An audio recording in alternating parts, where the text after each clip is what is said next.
Hello, in this video I'm gonna show you how to enable or disable dark mode on iOS 18.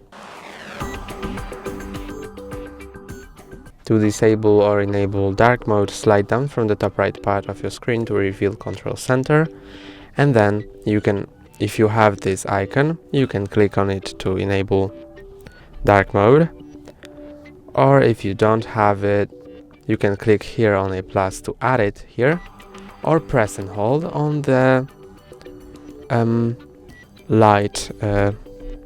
brightness bar and click on the dark mode to enable it or disable it. That's all for today. Don't forget to like and subscribe. See you next time.